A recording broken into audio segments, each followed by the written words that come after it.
King Power Stadium is preparing itself for its first evening game of this new season, and what a game it is. Manchester United are in town. It's an 8 o'clock kickoff and we're an hour away from kickoff, which means we can get all of this evening's team news with our commentator, John Dunn.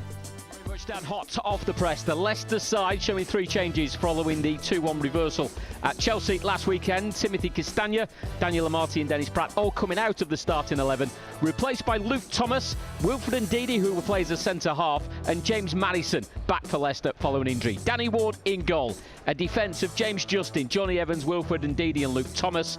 The midfield of Keenan Dewsbury-Hall, Yuri Tillemans and Bouba Samare, with a front 3 of James Maddison, Jamie Vardy and Harvey Barnes. The Leicester subs: Daniel Everson, Kaglar Soyuncu, Mark Albrighton, Kelechi Iheanacho, Ayoze Perez, Patson Daka, Dennis Pratt, Timothy Castagna and Lewis Brunt. Straightforward for Manchester United, unchanged their 11 following the 1-0 win at Southampton last time out. David De Gea is the Manchester United goalkeeper. A back 4 of Diego Dallo, Rafael Varane, Lisandro Martinez and Tyrone Malacia. In midfield, Scott McTominay and Christian Eriksen holding things together. Ahead of them, Anthony Elanga, Bruno Fernandes, Jadon Sancho. In behind, striker Marcus Rashford. The Manchester United bench: 2 goalkeepers, Tom Heaton and Matej Kovar. Then it's Victor Lindelof, Harry Maguire, Cristiano Ronaldo, Fred, Casemiro, Donny van de Beek and Alejandro Garnacho.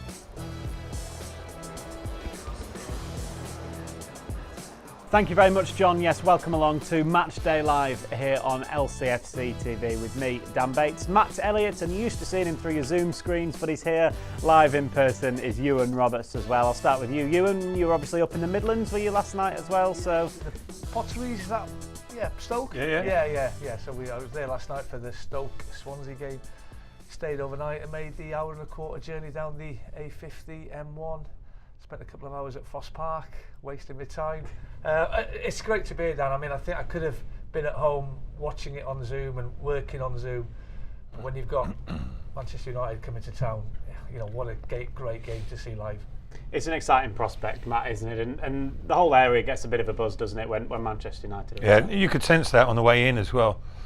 More than 2 hours before kick-off, in and around the stadium, there's an extra buzz. All the spaces were full in the car park, etc. The half-and-half scarves were in abundance. Not that that's necessarily a good thing, but that's another issue. But yeah, there's, you know, despite the start that Leicester have had, Man United come to town, people pick up on it, don't they? Whether it's midweek on a Thursday, any day of the week you want, it's a big occasion. Hopefully the match will be fitting of that occasion.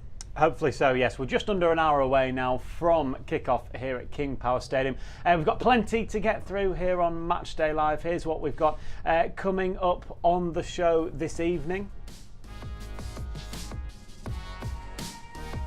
We'll hear from new man Wout Faes, the first outfield signing of the summer for Leicester City, and we'll talk about what his impact may be. We'll take a look back at Saturday's in the end, very disappointing and frustrating game against Chelsea, but the positives of that second half performance. And we'll also look back on last season's games against tonight's opponents, Manchester United. 2 very entertaining games, particularly the one here at King Power Stadium. But let's start with the man that we saw on screen just a moment ago. The first summer signing, Ewan, of an outfield player for the Foxes. Wout Faes has come in as a central defender. What do you make of that business? Well, it was obviously a position that needed strengthening, Dan, after the saga with Wesley Fofana signing for Chelsea. There are options there, but obviously Brendan thought that it was a position that he needed to bring someone in. He obviously had irons in the fire. He was just waiting for the all clear to go and sign. Is it Wout? Wout. He's a Belgian international. I know he's only had the 1 cap. I think he'll settle in well because he's obviously got good friends in that dressing room. And Matt will tell you, it's always sort of a relief when you walk into a completely new changing room and there's a couple of familiar faces just to help you bed in and settle down. He's a big, strong boy. He's got a little bit of pace about him. Comfortable with the ball. I haven't seen too much of him, in all honesty, but by the things that I've read, for the price, a very good acquisition. Yeah, what did you make of the news yesterday, Matt, when you saw it? Yeah, any signing is going to be received very well, isn't it? I think pretty much, by the supporters. But in particular in certain positions, centre half being one of them, obviously with the departure of Fofana. But listen, the pedigree or his experience so far in the game, good reputation. Like most people, similar to Ewan, haven't actually seen that much of him at all. But he looks the part and he sort of carries himself well, and he seems confident, seems absolutely delighted to be here, which I think is, can be very important because he's going to make. It seems like he wants to make the most of the challenge that's been presented to him and the opportunity that he's got. He's grateful for it. It is how it sort of comes across to me, and excited about it. And he's going to be making the most of it, and good luck to him as well, because it'll certainly be well received and given the opportunity at some stage or another, with the situation as it is with the centre halves of Leicester, and Amate misses out tonight. Most people sort of be aware of the reasons why Soyuncu's a little bit out of favour at the moment, so there's a big chance for him to come in and make a big impression from the off. Yeah, not obviously included this evening, Ewan, and what are we now? We're just past 7 o'clock, so there's still a few hours left before the deadline closes this evening, so we don't know whether that'll be the only piece of business, whether there'll be more business. We don't know that obviously yet here at Leicester, but it's nice to see a new face in through the door, isn't it? It is. I think a fresh face walking in through that dressing room at the training ground, I just think it lifts people. I can remember in my last season, when I was in 2004, we were a decent side, Dan. We might have finished in the top 6. I think 3 or 4 weeks into the season, before the window closed, we signed Peter Crouch, Darren Huckabee and Kevin Harper, and that just gave us the belief that a top 2 win in the league could be possible now, just by the inclusion of those 3 players. It's going to give, after all the negativity that's surrounded the club from outside, there's been a lot of noise from outside in recent weeks. I think Brendan and the players have handled it absolutely superbly. Yeah, results haven't been what we would have liked, obviously, but it will lift everybody. A new face coming in, and hopefully, as you say, if there's a few hours left, maybe 1 or 2 more new faces can be brought in. That's just reminded me of when I walked into the change room. It lifted everyone, I have to say. Don't like to talk about it. Ewan there was just, I'm going to move swiftly on from that one. Ewan was talking there about the negativity maybe that had been surrounding the club. For those of you that are here at King Power Stadium tonight, you'll obviously make sure you get a copy of the match day programme, because Kuntop has penned a pretty open and honest letter in that, and you two have both read it, haven't you, Matt? He just talks about the finances of the summer and the reasons behind maybe why there hadn't been any business, but he sort of puts any fears aside, doesn't he? And it's refreshing and nice to hear that. Yeah, it is, and it's pretty comprehensive without going into too much finite detail, but it covers the reasons for Leicester's policy, and I think most sort of reasonable-minded people will accept it as well and understand it as well. The way it's been put across, pretty clearly, and I think a lot of people, reading between the lines, probably thought that themselves. But it's nice to have that voice, that sort of confirmation from the very top, Incan top. Just to sort of bring a little bit of calm to the situation, because supporters are passionate about their club, and they're intense about it, and they do worry. They fret, and they don't want all the good work that's been done to take sort of a downward trajectory. But I think, like I say, I think the majority of people can understand what was happening, why it was happening. And hopefully Leicester come out of the sort of negative period. Results need to improve, etc. Lots of things need looking at, and etc. But it's all, as best it can be, in hand. And Kuntop says himself, the club now is in as strong a position as it ever has been financially. He literally says that in the article and or the column, and that's got to be massively reassuring. Just take stock, calm down a little bit, look at the situation for what it is, and then you'll take reassurance from it as well. Listen, like any team, any club, ultimately it's results on the pitch that are important. That needs to be improved. Everyone's aware of that, but there's not too much to panic about. I don't think. Yeah, let's hope those notes from Kuntop allay any fears that supporters may still have. Let's now hear, though, from that new signing that we've just been talking about. Wout Faes was down at Seagrave and he spoke about his deadline day move to the Foxes.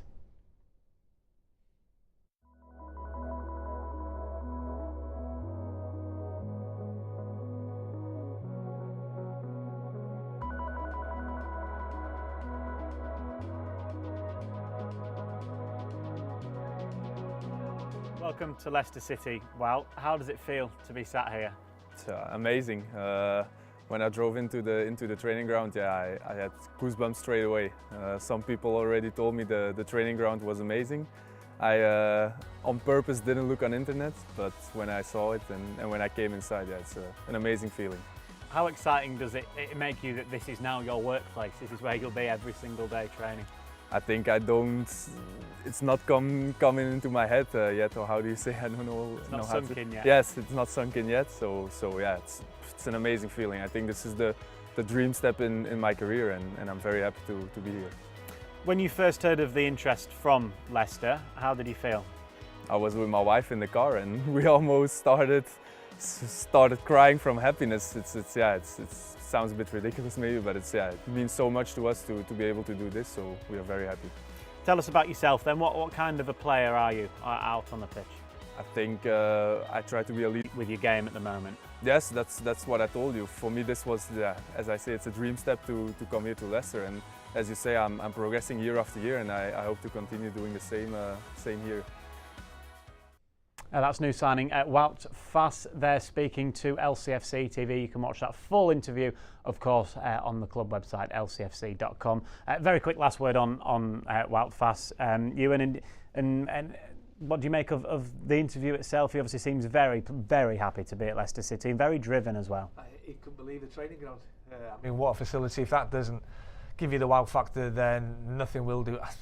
I think it's an important time for... I mean, I think it's a great opportunity for him. He's 24. He's going to be playing in the Premier League in 2 months. There's a World Cup to be played. You know, can he force his way in with good performances for Leicester into Roberto Martinez's Belgium squad? I think there's 26 now available. You look at the competition he's got, like Alderweireld, Vermaelen and Vertonghen. They're all coming towards the end of their careers. If he has a good start in the heart of that defence for Leicester, he might just be on that plane. Absolutely. He's obviously not included this evening, Matt, but far too soon for him. We can get a reminder of the team news, though, for you on your screens. And what do you make of it? I suppose the headline team news from a Leicester point of view, firstly, James Maddison coming back is a bonus, but Wilfred Ndidi in central defence, what do you make of it? Yeah, 2 or 3 things to look at, and I wouldn't say shuffled the pack, Brendan Rodgers, but yeah, made a few changes, hasn't he? Obviously, massive boost, Maddison. You know, who knows what would have happened at the weekend if Maddison had been there, that extra creativity, although ultimately that wasn't necessarily Leicester's downfall. But yeah, it's been mooted a little bit, hasn't it, of late, about the possibility of Ndidi, with him missing out on the starting lineup against Chelsea, perhaps dropping into the back 4. He's done it before. It's not his natural position, although he's naturally defensive-minded. Yeah, I'm confident enough with him there. I think I understand why that decision is made there. You know, indeed, especially with Johnny Evans, as seems to be the case with a lot of players, alongside him to help sort of guide him and marshal him and talk him through it a little bit. If he's left to his own devices, I'd be a little bit more concerned, but Johnny can just pull the reins in a little bit. Try and be a bit patient, a bit more patient, Wilfred, there than he is in midfield with his challenges. But yeah, he's certainly got all the physical attributes, hasn't he? And Brendan thinks that's the best option at the moment. And the other one to look at, I suppose, I don't know exactly what the reason is, but Luke Thomas coming in, Castagna being omitted out, you think, you know, some people might think, oh, that's quite, not harsh, but like tough on Castagna. But again, shows the confidence that Brendan Rodgers has got in Luke Thomas, and rightly so. So a few little adjustments, but at the end of the day, I think Brendan's looking at the results and think, I've got to change something. I've got to be seen to be trying to tinker with it and adjust things a little bit, and he's certainly done that tonight. Yep, placing the starting 11 then for Luke Thomas, James Maddison and Wilfred Ndidi, where there wasn't, of course, on Saturday away at Chelsea. Let's take a look back at the highlights from that game a couple of days ago. Without their boss, looking to bounce back, Leicester, after a first Premier League win of the season, looking to kick on from that victory on penalties against Stockport in the League Cup on Tuesday. The sun is shining. Full house here at Stamford Bridge. Now Chelsea down the other end with Sterling, edge of the penalty area, and Marty there with him. Sterling right across, Loftus-Cheek. Great block there by Ward. He spread himself ever so well, the Leicester goalkeeper, and it's behind for a corner when it really should have been 1-0. Everyone back here for Leicester. Cucurella in low, away by Justin. The easiest clearance he'll have all day. Cucurella back forward, it's misplaced, and Barnes to count here. Oh, Barnes away, Gallagher's going to go. Chelsea down to 10 men. Conor Gallagher is sent off. Sterling, edge of the box here for Chelsea. Gets his yard, curls on towards the far post, and it dips over Ward. And Chelsea, just over a minute into the second half, make it 1-0. A big looping effort from Raheem Sterling on the halfway line. Down the left now for Cucurella. Cucurella will play all the way across deflection. Sterling chance, and he's off post. It's off the post from Raheem Sterling. And Havertz free now to cross if he wants, but it's a low ball to James who makes the underlapping run. Ball across Sterling. 2-0 Chelsea. They found that gap so easily down the right-hand side, and Sterling all alone in the middle. It's Chelsea 2, Leicester 0.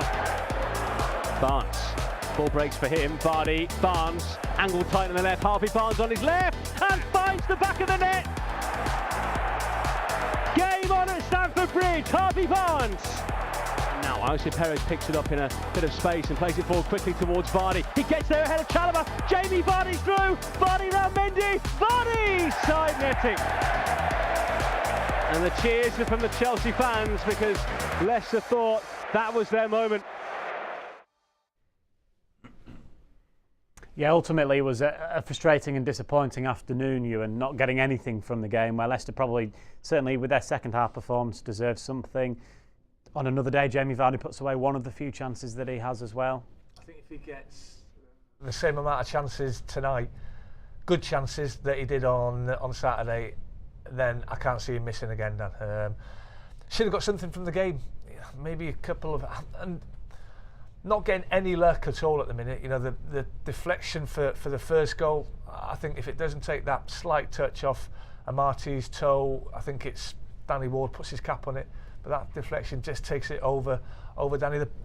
Me and Matty were talking the second goal's avoidable. They've got an overlap. They've got too many bodies on that right-hand side, and Timothy Castagna falls asleep on the back post. He doesn't really open his body out, so we can see the man on the ball and Sterling, who he's supposed to be picking up. But when you go to Stamford Bridge, and I know circumstance, the disallowed goal, I thought was a shocker, and we spoke about it on Monday. If Harvey Barnes jumps with any other Chelsea player in that box and wins that header, a free kick doesn't get given. Just because it's the goalkeeper who's 6'2", 6'3", and starts crying to the referee when the ball's hit the back of the net. I thought it was a shocking decision. But if they can create as many chances as what they did on Saturday at Stamford Bridge, it's only a matter of time before this football club turns the corner. Yeah. They've got too much quality. They've got too much strength in depth to be in the position that they are now for too long. Do you agree? Yeah, I do, and that's not sort of false confidence either. I think I've said it numerous times already. I don't think Leicester are not playing that poorly. There's definitely things to improve on, and certain things to look at. Again, as I mentioned already, but it's playing well for longer. But they haven't been atrocious. They're not getting totally rolled over in any of the games. Arsenal was probably the most so. The score could have been a lot higher than it was, to be fair, and that was probably about a true reflection of it. But Arsenal were very good on the day, and Leicester weren't bad at themselves at times in that game. So you listen, I'm not making excuses. You've got to look at the overall picture a little bit, I think, and now's not the time, to over worry. And I think the players have got to be mindful of that as well. And I'm sure Brendan will remind them. There have been plus points. There have been missed opportunities. Without a doubt, there's been a little bit of, I was going to say complacency. That wouldn't be the right word, but you know, they've taken their foot off the gas at the wrong time, and they paid the price, and they haven't been able to regain that momentum at times in games. But listen, there's some very good players, as Ewan says, at this football club, and you know, you think the amount of players in due course of a high quality will be improved upon as well. And yeah, let's see how things go over the next half a dozen games or so, and then you look at the situation. Having said that, it's a tough run. They've got to start winning. Never mind the performances, they've got to start getting results reasonably quickly. But that's always the case in the Premier League. You're 2 results away from a disaster, aren't you? You know, 2 losses and everyone's on your back. Couple of wins, everything's back on an even keel. I suppose having Manchester United come to King Power Stadium is probably a good thing at this stage, because everyone will be immediately up for it, won't they, this evening, Ewan? And that might actually suit Leicester a little bit. Yeah, I mean, all the talk has been about them and how Erik ten Hag has turned things round after a very, very poor start in his first couple of games. You know, the home defeat to Brighton, and all credit to Brighton, they've had a magnificent season until they lost to Fulham the other night, and then the debacle at the Brentford Community Stadium, where, I mean, they were absolutely atrocious. And sometimes, Dan, you need a performance like that just to give everybody a kick at the backside. You know, apparently he had him in on the Sunday. He did all the running with the players as punishment, and me and Matty, being old school, we can understand that. Have they turned the corner? I'm not sure. I thought they were slightly fortunate at St Mary's. They sort of grinded a 1-0 result out, a good clean sheet. I'm still not convinced of them defensively. I look at the back four, and I do like the left back, Malacia. I think he's a good addition. Martinez, who's 5'9", 5'9" centre half. I don't know if he's got all the attributes that you need to play in that position. And I know you don't get centre forwards of my size too often. He's not going to face that type of centre forward. But Jamie Vardy will fancy his chances in the air today against him. And if I was Jamie tonight, I would be pulling onto him every single time, especially when the ball's coming down that left-hand side. I think defensively, especially with De Gea, you know that he's got a mistake in him. You know, he's more than capable of throwing one in. I think you just got to get pressure. You've got to get in their faces. You've got to get... When Leicester start here, high tempo, good intensity, 8 times out of 10 they go on to win the game. Which is exactly what they did in the home game against Manchester United last season. Let's take a look back at the best bits from that, and also that trip to Old Trafford as well.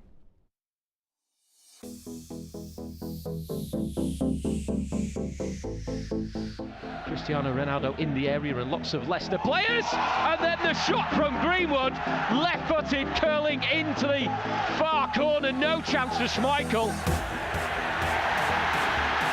Nacho winning it back edge of the area. Tillemans, a right-footed curling shot that has gone in. Brilliant from Yuri Tillemans. Just confidently strokes the ball right-footed from the edge of the area, across the face of the goal, and into the corner it nestles. Tillemans right-footed, out-swinging corner. It's Daka. It's cleared off the line. It's in from Sayuncu. He scored the winner at Old Trafford last season. Has he done it again here at King Power Stadium? It's dramatic, and it's Leicester in front, deservedly so. Not scored since a break off. Rashford sent clear. There will be questions about offside as he slams it into the back of the net, and he scores again at King Power Stadium. There will be a check, but certainly at the moment it seems like United have pegged this one back to 2-2. Jose Perez. There was an earlier foul against Castagna, but play is waved on. Vardy, right-footed, and Leicester back in front just seconds after they were pegged back, and it is Jamie Vardy, emphatically right-footed, whistling the ball into the top corner. It will start with a Leicester free kick.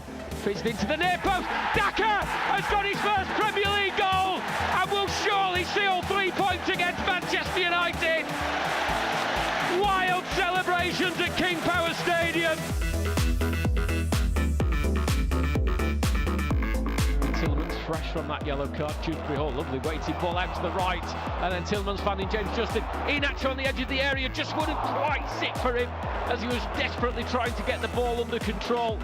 Quickly switched it to the right. James Maddison in space, looking up, looking for options, looking for the spark of creativity. and it was a ball into Harvey Barnes, a flying volley trying to cushion it into the bottom corner. It was just wide. You can't afford to give James Maddison that kind of space. Fred is a one-man Manchester United break for the moment. Tillemans with a sliding challenge, and as it fell to the far side, Dewsbury Hall sliding to win it before Bruno Fernandes and finding Maddison. Good ball in. Iheanacho, what a goal that is by Leicester City! Started by Dewsbury Hall, crossed by Maddison, and a diving header from Kelechi Iheanacho, the former Manchester City striker, scores at Old Trafford. It's their place. The ball is sent high towards the Leicester penalty area. It's chipped over the head of Mendy, and then it's on to Bruno Fernandes. It's saved initially by Schmeichel, but the follow-up is sent into the roof of the net by Fred. It was Fred who started the move, found Bruno Fernandes on the edge of the area, and Schmeichel thought he'd come to Leicester's rescue, but as it came to Fred, he's popped the ball into the net, his fourth of the season. Castagna comes in onto his right foot, we know what he's capable of after the goal against Brentford. Iheanacho, he should have returned it first time, but it might still fall for Iheanacho amongst the crowd of players. Maddison scores! And Leicester retake the lead at Old Trafford. Iheanacho, the goal scorer of the first involved. Yes, he's caught him, but it's not enough. It's not enough for me. Varane slipped. There he goes. Oh, before he takes his foot away from him. No goal. Yes, Brendan Rodgers and Leicester so close to doing the double over Manchester United last season, but for that VAR decision for the foul by Iheanacho on Varane. Yeah, it's harsh. I think, like Jerry Taggart, who was co-commentating at the time, changed their mind a few times, haven't we? You look at it, but it brought back some happy, positive memories, didn't it? You know, both those performances and results to a level, although ultimately frustrating at Old Trafford. I think you look at it. I mean, at the time, I thought, what are they even inquiring about? But when you looked at it slow-mo, and I know that doesn't help. It's that angle, isn't it? Yeah, VAR, if they're going to scrutinise it, once I saw it, I was like, oh, no, they're not going to allow that. You know, you sort of, regardless of whatever I thought it was a foul or not, it was soft, but I think ultimately it did affect Varane and caused him to slide over, which, I don't know, you know, there's lots of challenges like that would be missed in the heat of the moment, but because it's scrutinised, VAR pick up on it. But yeah, no, that was a decent performance, and you know, and again, take encouragement from both those performances, because the personnel that are available tonight are not too far different from the players that played in those games. You know, the world hasn't changed too much at Leicester City. You know, they're still, like we said before, you know, they've got a very good squad there, and okay, you know, one or two omissions or people have left.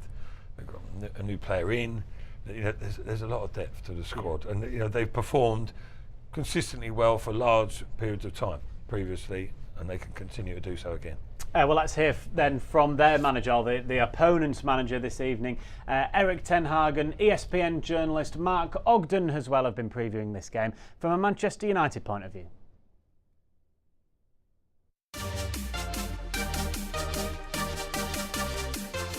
The 1-0 win at Southampton at the weekend was the first time since February that these travelling Manchester United fans saw their team win away from home.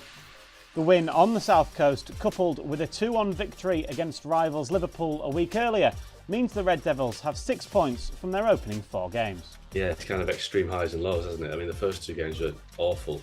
Brentford particularly was terrible. That away defeat at Brentford was, you know, I wasn't there, but people who were there say it's the worst they've ever seen United play, and then to go from that to beating Liverpool the following game was just, you know, you couldn't really see that coming. And then they won at Southampton. I think the Southampton one was probably more a measure of where they're at, in the sense that they got a difficult result, tough game, and they actually held the nerve this time and got an away win for the first time since, I think, February. So that, for me, although beating Liverpool is great, winning at Southampton was more of a signpost as to the progress that's being made, because they held on and they got a win, and they got back-to-back results. So yeah, positive right now, but obviously it's countered by the fact it's such a bad start. A key element to the upturn in fortune over the last couple of weeks has been the forward line that Erik ten Hag has picked.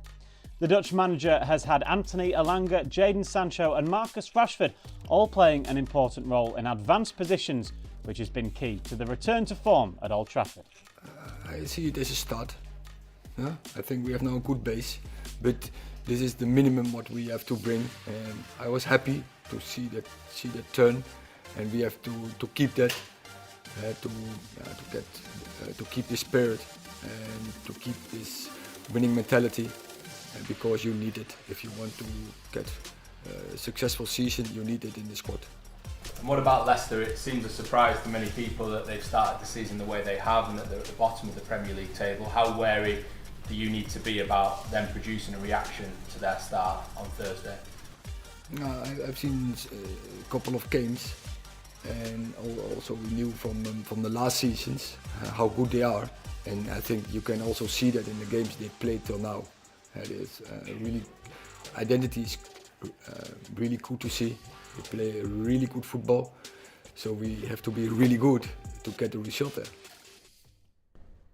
Yes, Eric Ten Hag, they're saying that they need to be really good if they want to get a result this evening, and they have been really good in their last two games, certainly against Liverpool. You said that maybe a touch fortunate against Southampton, but their new signings have made a difference, haven't they? Particularly the left-back, Malacia, has done well. Casemiro's come in, obviously he's on the bench again this evening, but we know that he's given the whole club a bit of a lift. I mean, Malacia's a good player, he loves getting forward, and Harvey Barnes will have to look after that side, or he'll have to do his defensive side of the game, which we know he's more than capable of doing. He'll have to.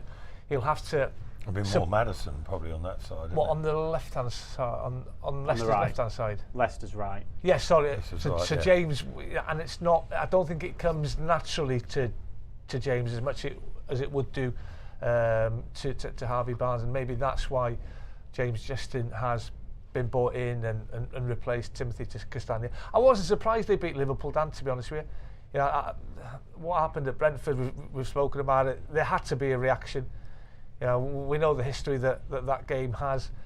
For half an hour, they're outstanding. The front three were unplayable. Elanga down that left, Sancho down that right. Rashford, I've not seen him with that type of desire for a good few months, maybe a couple of years. You know, he looked as if he was back to his best. But you look at their away form, they got that 1-0 win at St Mary's. I mean, that brought a run of 7 consecutive defeats away from home for Manchester United. So I wouldn't say they've turned the corner away from home yet. I think they can see the 21 goals in those 7 games. So there's an obvious weakness there. Yeah, they've brought the Argentinian Martinez in, and he's left Harry Maguire out. But they've had a positive response from a poor first couple of games, but I think they're beatable. Which is exactly what the Leicester group will be saying to each other, isn't it?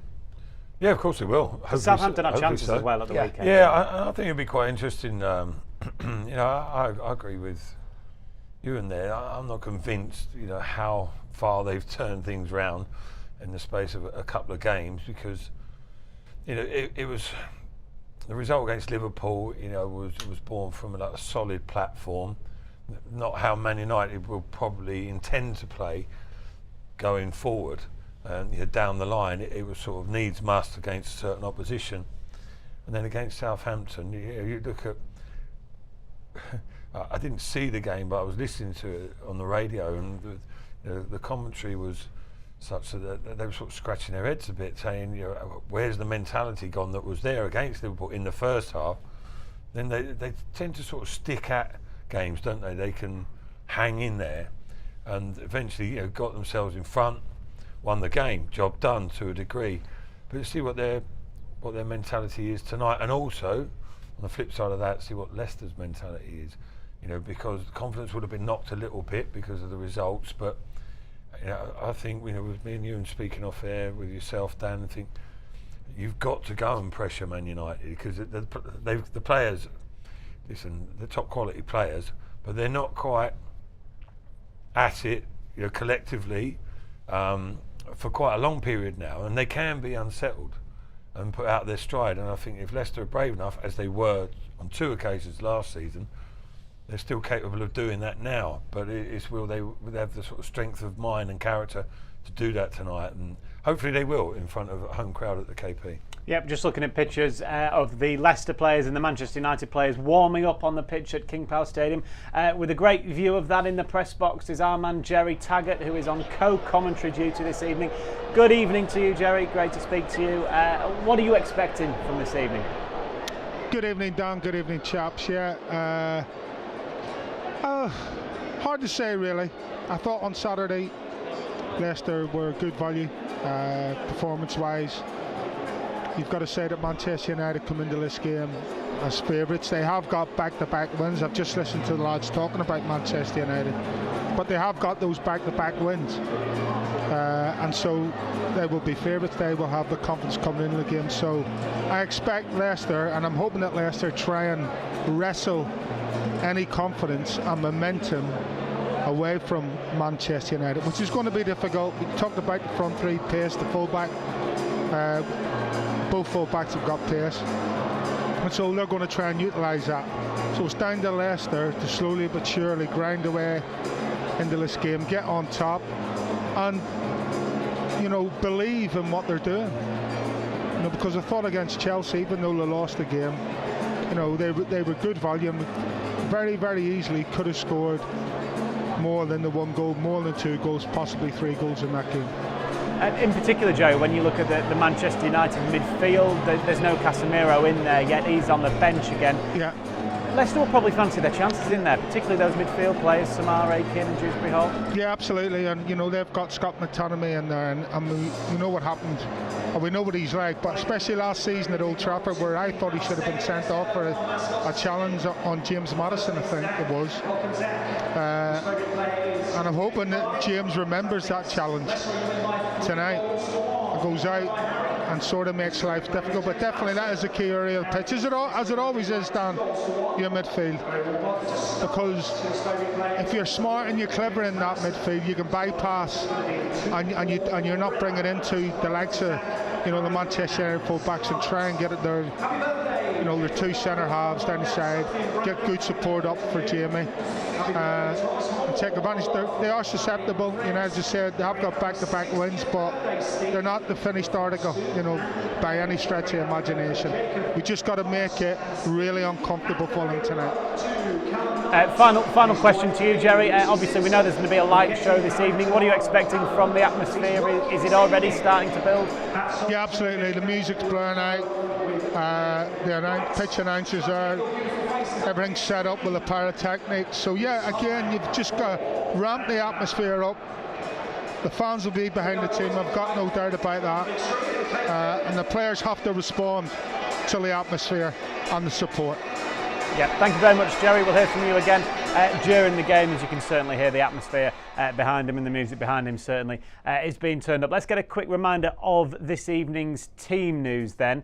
Starting obviously from a Leicester City point of view, they make 3 changes from the game with Chelsea at the weekend. Danny Ward is obviously the goalkeeper, a back 4 of Thomas, Evans, Ndidi and Justin, with Samare, Tielemans and Dewsbury Hall in the midfield. Harvey Barnes and James Maddison will be supporting Jamie Vardy. From a Manchester United point of view, they have David De Gea in goal, a back 4 of Malacia, the left back, Martinez, Varane and Dalot are the other 3 defenders there. Eriksen and McTominay holding, with Elanga, Fernandez and Sancho in behind Marcus Rashford. Final point on Manchester United, Matt, before we hear from Brendan Rodgers, and particularly the midfield that Jerry was talking about there, because the youthfulness, if you like, of Leicester's midfield, of particularly Dewsbury Hall, Samare, Tielemans, obviously still very young himself, will fancy it up against Christian Eriksen. And McTominay, obviously he's fairly young himself, but they'll fancy the legs on those 2. Yeah, in some respects as well, but it's not a bad trio though, is it? There's a lot of quality there, certainly with Fernandez and Eriksen in particular, and McTominay, it's been a difficult period for him, but a young lad sort of coming into a team with a profile of Man United, he's stuck in there. He's shown good character. He's got his qualities as well. So, as do the Leicester trio, of course. It's a strong department for Leicester, and I think it's probably a big onus there on Samare, possibly. I mean, Fernandez is not. He's not the most fleet-footed player in terms of closing down and pressurising. But it's important that Samari can sort of stand up to the occasion. I'm sure he's capable of it, but he's improving with confidence, etc. But there's good contests and matchups all over the pitch, isn't there? There's that youth down the left-hand side of Man United's team there. Leicester, Maddison is a good point there for him to track back, but not detract from his attacking qualities. That front five of Leicester pretty impressive though. They've got to do some damage tonight. Yep, let's hope they do. Their manager Brendan Rodgers will be certainly hoping that they do. He's been speaking ahead of this game and looking at his opposite number, Erik ten Hag. What have you made of Erik ten Hag's kind of first 4 games in charge? Yeah, I think Eric's adapting to the country. He'll, in the league, he'll understand very quickly. It's the tempo and the intensity will be different to where he's come from before, and obviously the magnitude of the job. But it's just time. He needs the time to be able to assess the squad under pressure, playing in the games. He will need time to bring in the players that he wants, and then time to put in place the philosophy he wants. So, of course, in the modern game, that can be difficult, but given time, I'm sure he'll do very well. Results have not sort of registered as you'd hoped, but are you pleased with the majority of the performances that have been in the majority of the games? Because the performance levels have been there, haven't they? Well, certain levels.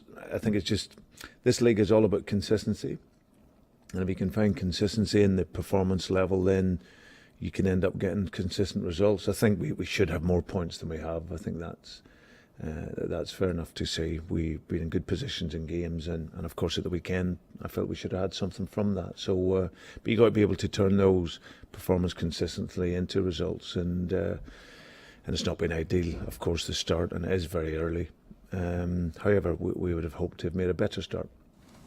How important is it as well if confidence and belief levels drop for you and the squad to make sure those levels are still there when you're going through this kind of run? Yeah, well, it's very important. I think what's important at this stage is that there's clarity for the players in terms of the game idea, the plan, and then just reinforcing there's no magic formula. It's based around hard work.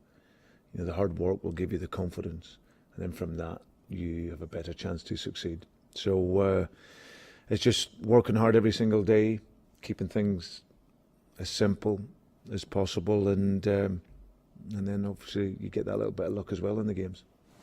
You mentioned after the Chelsea game about maybe being a little bit more ruthless in both boxes, and if you had done that, maybe you would have had the points that your performances deserve. Would that be fair? Yeah, I think just a little bit of intensity, and like I said, we've conceded some goals from outside the box, which you want to have pressure in those areas. It's an area where the red flag comes, because you get players at this level 25 to 30 yards away from goal. They can shoot, they can combine, so you have to be able to recognise those moments in the games and then go and press the game. So that's something that we analyse and look at and look to improve on.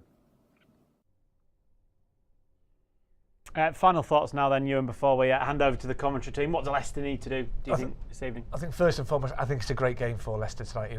Manchester United's coming to the King Power. Everybody will be up for it. Fans, players, Brendan and his staff.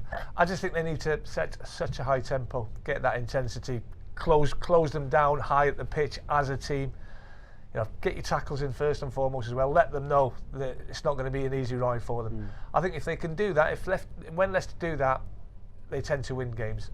I think the season starts now for the Foxes. Hopefully so. We're 15 minutes away from kick-off. Thanks to Matt and Ewan for their company as we've built up to kick-off here on Matchday Live. It's time now, though, to hand over to our commentary team of John Dunn and Jerry Taggart to take us through the full 90 minutes, where hopefully we'll be talking about a Leicester City victory, the first Leicester City victory of the season.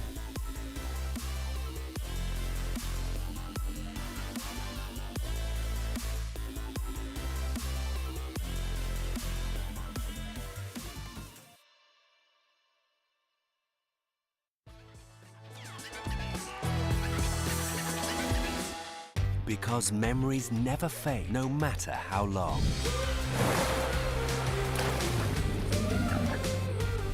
we'll still remember the moments of excitement and the impressions of Thailand.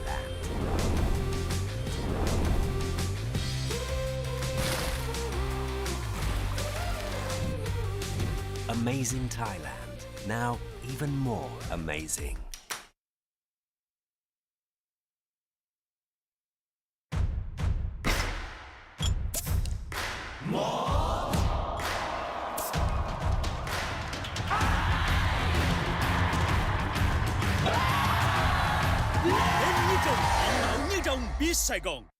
Lamiat is the belief that perfection lies within the details, where the finest ingredients deserve the finest craftsmanship. In every pursuit of perfection, there is passion and perseverance, where attention to detail inspires a masterpiece that's balanced and in harmony. This is the Lamiat philosophy, brewed into every drop of Chang beer.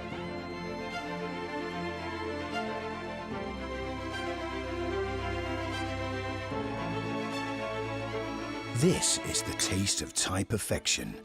Chang beer. We brew friendship.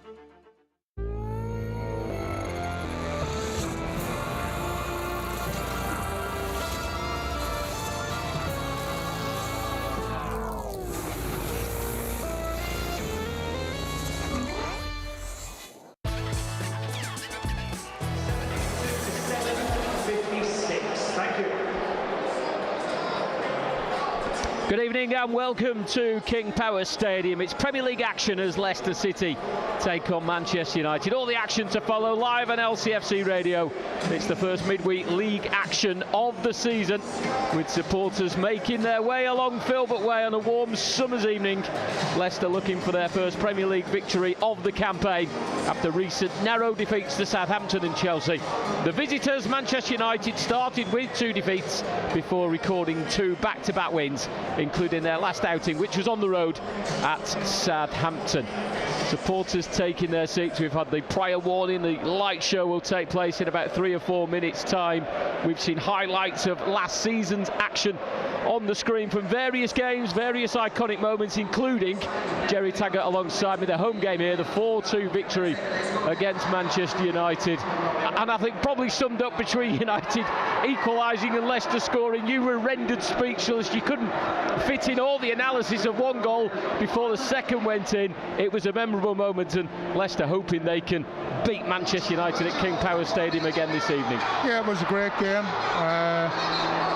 And unfortunately, we can't transport ourselves back to that time. But you know, it's a different stage now. So, as you said, Manchester United coming in with back-to-back wins after a shaky start. Leicester improving performance-wise away at Chelsea, I thought. And what I mean by that, for the 90 minutes they carried that threat. You know, they went after Chelsea even after going the 2 goals behind. So that's, for me, is where you take the confidence out of that game, and they've got to bring it in tonight.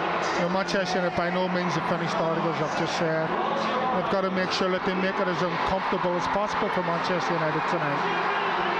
We've already seen some of the pyrotechnics coming into play. The flamethrowers on the far side bursting a couple of blasts into the summer sky. It's a warm evening, a slight breeze around King Power Stadium. I fancy, Jerry, this might be the last time this season we won't need a jacket or a coat. We'll make the most of it.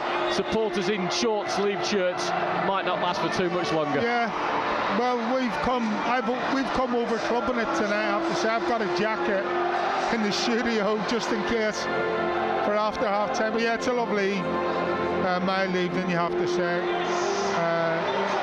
You know, the sun's just gently going down overhead as we speak. A few clouds in the sky, but yeah, it's a perfect evening. These are the best evenings for playing football. You know, just early autumn, end of summer evenings. Cannot beat it. And Leicester touched on it earlier with Dan. Great recent record against Manchester United, unbeaten in their last 5 in all competitions, despite the troubles Manchester United have gone through. That is still an impressive stat. Manchester United still a big draw. We can tell by the amount of TV companies lined up alongside the touchline. And it was nearly a double last season. We mentioned the 4-2 win. It was 1-1 at Old Trafford, but we were celebrating thinking it would have been 2-1 with that Maddison goal. Yeah, that's right. Bitterly disappointing, wasn't it, on the night, but you know, that's the way football goes sometimes, and they've got to try and, again, people say you should never look back in football, you can only look forward, but sometimes you have to look back to move forward, or you have to step back to move forward, and it wouldn't be a bad thing to step back in time. Think about those 2 performances last season in Manchester United, and can you replicate it tonight? Forget about what's going on so far this season regarding the results.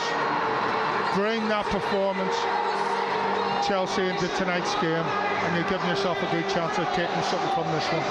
From the Manchester United perspective, lost the first 2, won the last 2.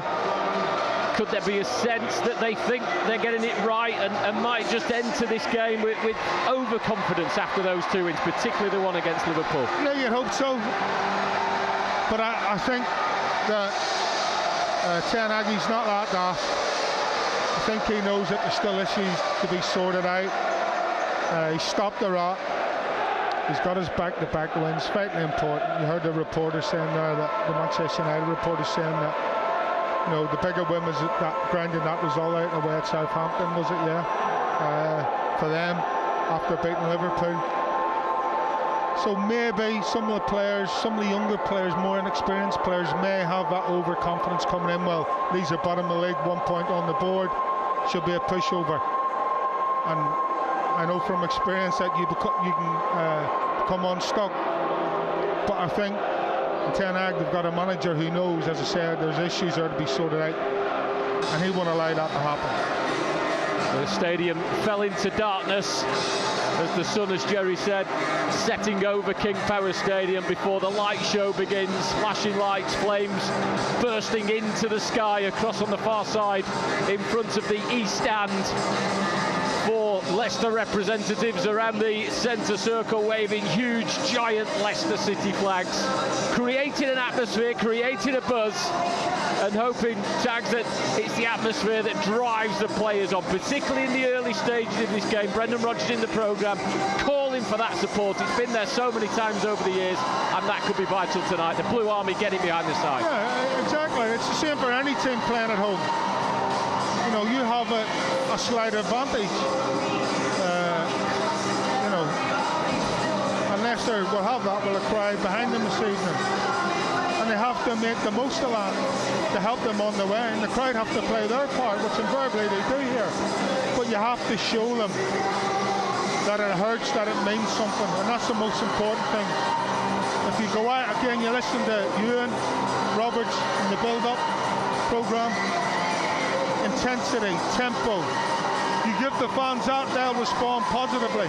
They'll give you tempo in their voice, you know, and that's exactly, you have to work in harmony, the players and the fans tonight, and hopefully that will get Leicester over the line. Just to feel how powerful those flames are, it gives us a sense of warmth even on the opposite side of the field. So I'm sure the supporters on the front few rows will be well and truly warmed up ahead of the players' arrival. The ground staff tending to the pitch after both sets of players went through their pre-match warm-ups. The Manchester United players quickly out of the changing room, and it's the former Manchester United defender Johnny Evans who now leads the Leicester players out of the changing room. We can see them on the monitor in front of us here in the press box, high up in the West Stand, just one side of the halfway line. The Premier League board is awaiting the players to line up either side of it. The Premier League ball has been placed on the plinth in between the 2 technical areas. The match officials busily checking the players' kit, their equipment, making sure everything is in order. The referee this evening is Craig Pawson, who moves to the front of the line of the 2 players as the light show continues. The noise of The Leicester band Kasabian ringing around over the PA system inside what will be a full house at King Power Stadium. Leicester kicked off here with a 2-2 draw against Brentford before the narrow defeat against Southampton. They're hoping the third game of the Premier League campaign here on their home soil turns out to be their first Premier League victory of the season. The music dies down, the lights fade once more.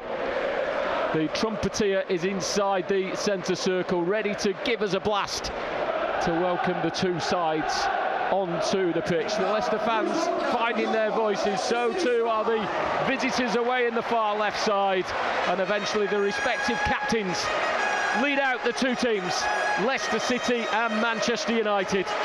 In recent seasons, Thursday evenings at King Power Stadium have meant European football nights, but it's the Premier League that takes centre stage on Filbert Way for the final game of the first midweek Premier League schedule of the season on a fine summer's evening here in Leicester. Manchester United, the visitors, which stirs memories of iconic games between these two sides. We think of Jamie Vardy's first ever Premier League goal in a 5-3 win. We think of Wes Morgan's header as City fought back like champions. And we think of last season's 4-2 thriller here at King Power Stadium. The Foxes are unbeaten in their last 5 against the Red Devils, winning the last 2 here. Brendan Rodgers hoping that run continues to record Leicester City's first Premier League win of the new campaign. Well, the sides lining up in front of us. It's a Leicester side that sees 3 changes from the last outing. It was a 2-1 reverse in the capital at Chelsea. Timothy Castagne and Dennis Pratt moving to the bench. Daniel Amati missing out. Luke Thomas making his first Premier League start of the campaign. Wilfred Ndidi returning, but in the back 4. And James Maddison back after a spell on the sidelines due to injury. Ward in goal for Leicester. A defence of Justin Evans and Ndidi and Thomas. Dewsbury Hall, Tillemans and Samari in midfield, with Maddison and Barnes either side of Vardy in attack. Manchester United unchanged following their 1-0 win on the road at Southampton. De Gea in goal, Darlow, Varane, Martinez and Malacia in defence. McTominay and Eriksson holding in midfield, and Langer, Fernandes and Sancho in behind the lone striker, Rashford. Jerry Taggart with us this evening, watching on, giving his expert analysis. A story, Jerry, in some ways, looking at the teams of 2 centre-halves. Wilfred Ndidi, we've seen him do it before, dropping into a back 4, and so much talk of Manchester United defender Lisandro Martinez standing under 6 foot. Lots of talk about that, but has been in the side for the last 2 games, which has recorded those back-to-back wins. Yeah, you know, obviously Brendan not happy with the situation at centre-half in regards to who partners Johnny Evans, and he's made another change. And as you said, we've seen Wilfred there with varying degrees of success, it has to be said. And hopefully tonight it's big success. And in regards to Martinez, I think in today's game, not having tall centre-halves actually isn't as important as it was, but by all accounts he's a very aggressive centre-half, and he's on the front foot. I don't know what he's like in there, but early I think that side of the game has become less important, as the years have worn on. And so there used to be a few lads that were on the Frank Sinclair, for instance, that played for Leicester back in the 90s, 5'9", 5'10". Didn't have to be tall because he was that sort of aggressive front foot defender. Johnny Evans, former Manchester United player, Leicester captain, in the centre circle alongside the United skipper Bruno Fernandes. The coin toss taking place. Respective managers greeting each other at the mouth of the tunnel. Erik ten Hag has gone and taken a seat on the bench. Brendan Rodgers standing with his arms crossed, watching on as the Leicester fans blast out one more tune before kick-off. It's Manchester United in red shirts, white shorts and white socks who will get us underway. Leicester City all in blue. And it's King Power Stadium in fine voice, in full voice, ahead of this Thursday night Premier League game. One last roar before the referee